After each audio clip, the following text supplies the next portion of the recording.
अस्सलाम वालेकुम वुडियंस। आज हम ग्रेड 7 का सोशल स्टडीज़ का चैप्टर नंबर 3 रीड आउट करने जा रहे हैं, which is weather and climate of South Asia.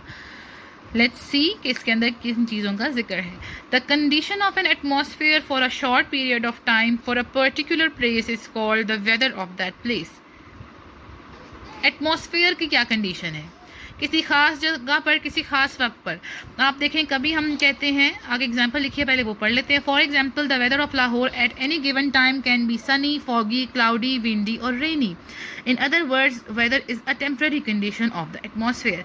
यानी कभी धूप तेज़ होती है, कभी बारिश हो जाती है, कभी बादल आए होते हैं, कभी हवा चलती है, कभी आंधी आ जाती है, तो ये वेदर कंडीशन होता है, क्योंकि ये टेम्पररी होता है।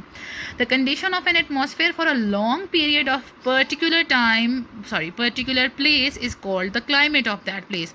For example, the climate of a desert is hot and dry. In other words, climate is the average weather of a place. The weather in a desert may be cloudy or it may rain or a particular day, but the climate of a desert will be hot and dry. यहाँ पर उन्होंने एक desert की example दी हुई है कि desert का जो क्लाइमेट होता है वो हॉट और ड्राई होता है। ठीक है, अब हो सकता है कभी डेजर्ट पे भी किसी पर्टिकुलर डे पे किसी ख़ास दिन बारिश हो जाए, तो अब वो जो बारिश होगी उस डेजर्ट में वो वहाँ का वेदर होगा, लेकिन जो हॉट एंड ड्राई एटमॉस्फेयर है वो उसका क्लाइमेट है, जो कि अक्सर रहता है in particular. Human influence, we can not forget the influence of humans on the climate. We have been affecting the climate ever since we appeared on the earth. In those times the effect on climate was very small. Trees were cut down to provide wood for fires. Trees take in carbon dioxide and produce oxygen. A reduction of trees has increased the amount of carbon dioxide in the atmosphere. अब वो ये बात बता रहे हैं कि हमारा इंसानों का क्या इसके अंदर इन्फ्लुएंस है, जो एटमॉस्फेयर बनता है किसी जगह का। तो हमारा बहुत इन्फ्लुएंस है। पहले वक्तों में जो है वो क्लाइमेट पे इफेक्ट जो था वो कम था, इन्फ्लुएंस कम था, लेकिन आहिस्ता आहिस्ता क्या किया हमने, दरख्तों को काट दिया, दरख्तों को इस्तेमाल कर लिया। दरख्तों का काम ये था कि वो कार्बन डाइऑक्साइड को यूज़ करते थे और हमारे लिए ऑक्सीजन बनाते थे। तो आहिस्ता आहिस्ता जब हमने दरख्त ही काट दिए तो एटमॉस्फेयर में कार्बन डाइऑक्साइड की कंसनट्रेशन बढ़ गई। The Industrial Revolution at the end of the 19th century has had a huge effect on climate. The invention of the engine and the increased burning of fossil fuels have increased the amount of carbon dioxide in atmosphere. दूसरा वो कह रहे हैं कि industrial revolution जो आई 19वीं सदी के आखिर में, उसकी वजह से भी क्लाइमेट पर बहुत असर पड़ा, क्योंकि इंजन्स बने, फॉसिल फ्यूल्स को जलाना शुरू किया, तो उनके धुएं से क्या हुआ, कार्बन डाइऑक्साइड एटमॉस्फेयर में उड़ना शुरू हुई।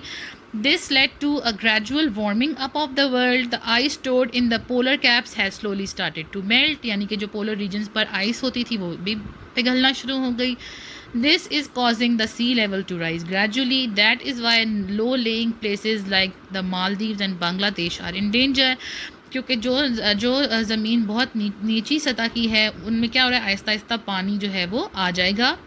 Scientists fear that these areas will submerge in the coming years. Eastern coast of India and southern coast of Pakistan are also low-lying areas. Rise in sea level may also submerge these areas. यानी कि ये पानी इनको अपने अंदर ले लेगा। किन किन जगहों का जिक्र है बच्चों? मालदीव्स का, बांग्लादेश का, ईस्टर्न कोस्ट ऑफ इंडिया और southern coast of Pakistan. Climate of South Asia, Northern Mountain Barrier. The mighty Himalayas protect the subcontinent from the cold winds of Central Asia. The Himalayas form a complete barrier in the north of South Asia. They protect the region from chilly cold winds, Arctic winds from the north. This keeps the winters in South Asia bearable, unlike the Arctic. The inland region of South Asia is very hot in the summer due to this barrier. These mountains also form a barrier to the hot and moist winds from the south. This results in heavy rainfall in South Asia. The barrier stops the moist winds from the Indian Ocean to escape to the north.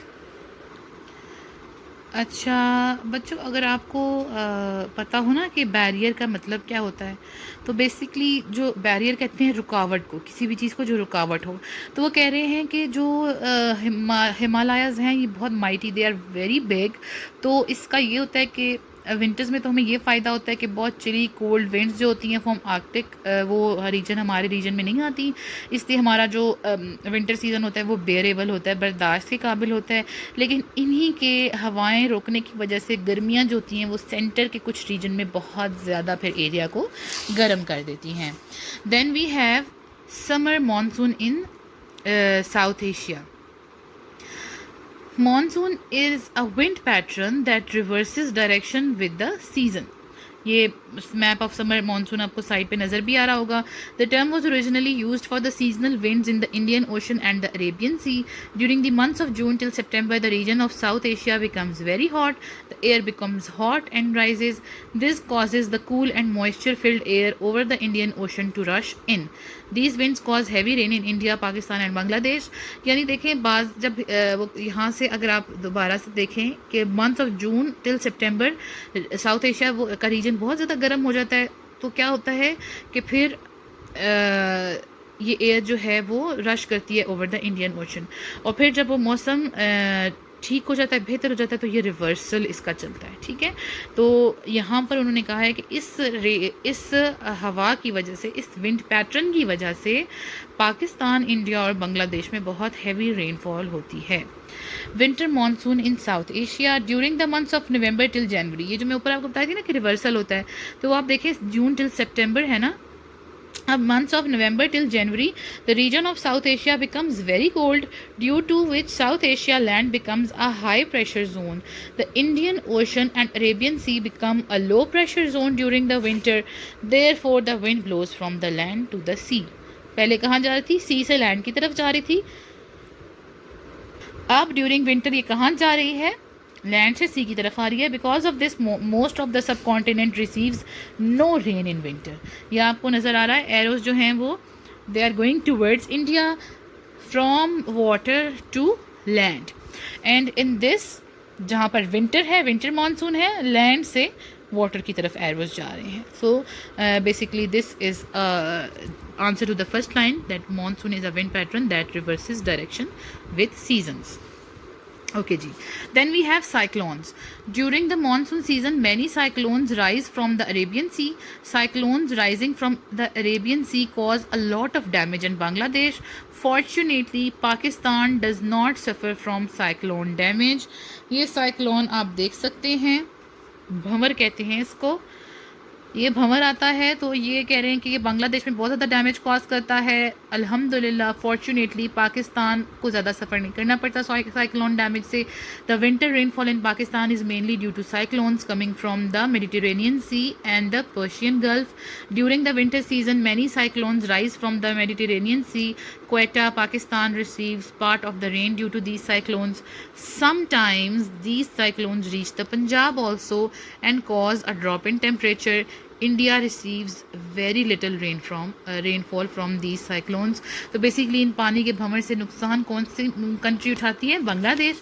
Pakistan में कभी कभी जो है वो ये इसकी वजह से कुछ बारिश हो जाती है सर्दियों में, और रेनफॉल जो है वो टेम्परेचर को गिरा देती है, और इंडिया जो है it receives very little rainfall. Then we have rainfall. As the distance from the sea increases, the amount of rainfall decreases. ये आपने याद रखना है. कोई भी मुल्क पानी से जितना दूर होगा वहाँ पर बारिश उतनी कम होगी.